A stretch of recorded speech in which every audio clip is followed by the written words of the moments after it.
Elon, welcome. Thank you. So off the bat, let's talk about Tesla Motors and the car you drove today. Everybody's talking about it. 220 miles in one charge, 0 to 60 in 4 seconds. Under 4 seconds. Yes. Under 4 seconds. And 2 cents a mile. I think yes. we would love to have that car. It's going to cost us a bit, over 100 grand. Yes. And it's a long line. Of Yes. course, the celebrities have already signed up. Yes. So you have 1,000 already pre-booked. Yes. You went into production in March this year, I think, general production. That's correct. Why the money? Why the wait? Well, the reason it costs over $100,000 right now is because the technology is new and it's still at small scale of production.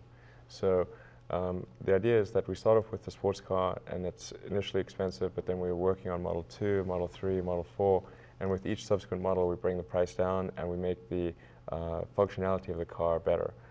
So Model 2 is a large 4-door sedan with lots of cargo space. You can seat as many as 5 adults, maybe even a scenario where there's 6 adults that can sit in the car.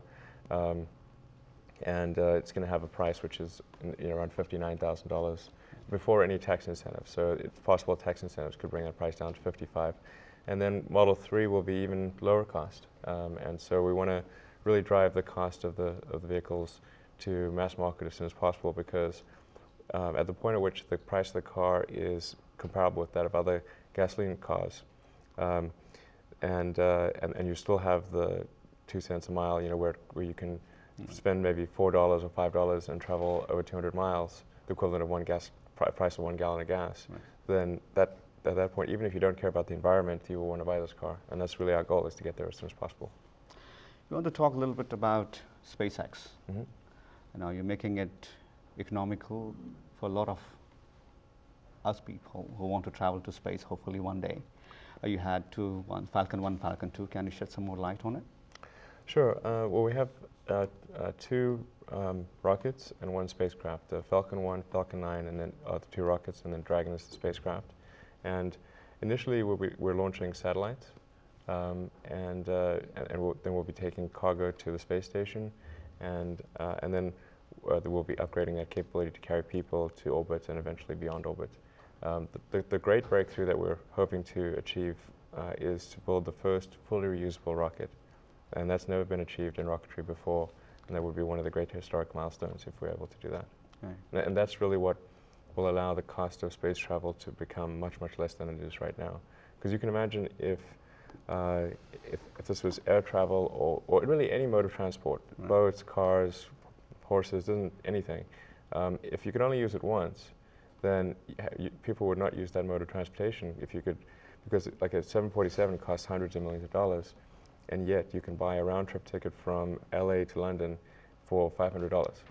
And that's because that plane can be used tens of thousands of times, and so the capital cost of the plane is a small component of your ticket cost. But if a 747 could only make 1 flight, then suddenly you'd have hundreds of millions of dollars of capital that has to be paid for by the passengers, and that would make it completely unaffordable. And that's the situation in rocketry today. Okay. To go back to your days of PayPal, you've been a successful entrepreneur twice. What made you come to green tech and at such a huge length? Well, I think the transition to a sustainable energy economy is one of the most important problems facing humanity.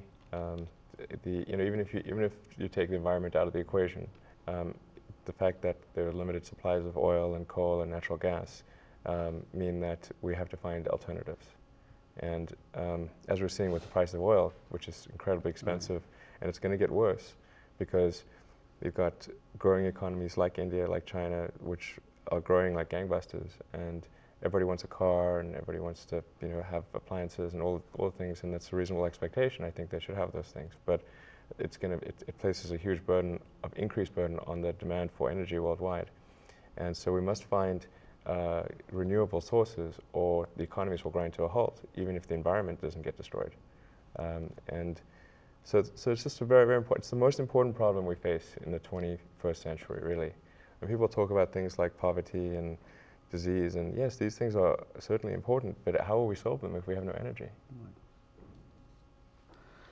You know, after University of Pennsylvania, came to Stanford, So I was just talking to you, you didn't even get to attend a class, and you started Zip2. In Silicon Valley, it's probably not an exception. So amongst the trades, we have dropouts. Right. What other traits do you think you personally have that propels you to be such a successful entrepreneur in varied industries? Where do you are actually good at or better at than other entrepreneurs? It's very important for, I think, audience to understand, well, Sure. you know, the traits. Well, it's dependent upon me giving an accurate self-analysis. It's difficult to do self-analysis, you know. Once you're sort of too close to yourself by definition. But I think,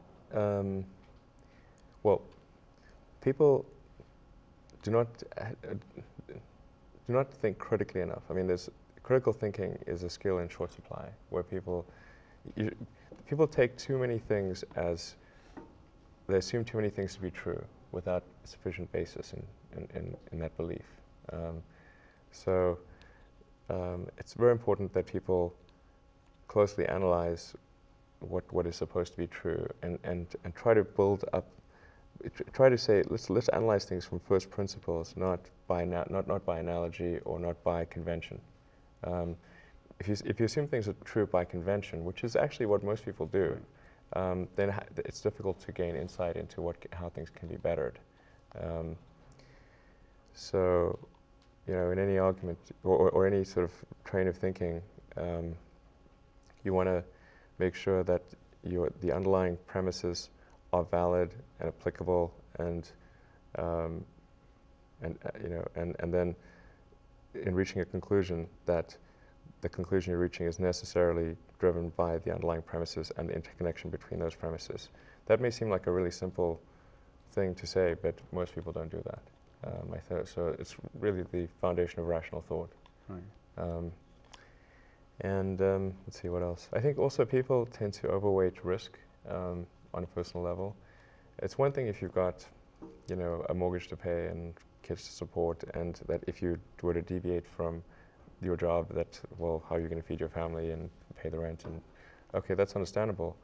But let's say you're young and you're just coming out of college or coming out of high school or whatever. What do you risk? You know, you're not going to starve. I mean, right. It's really certainly not in any kind of modern economy. It's so easy to earn enough money just to live somewhere and eat food. You could, you know, that's I mean,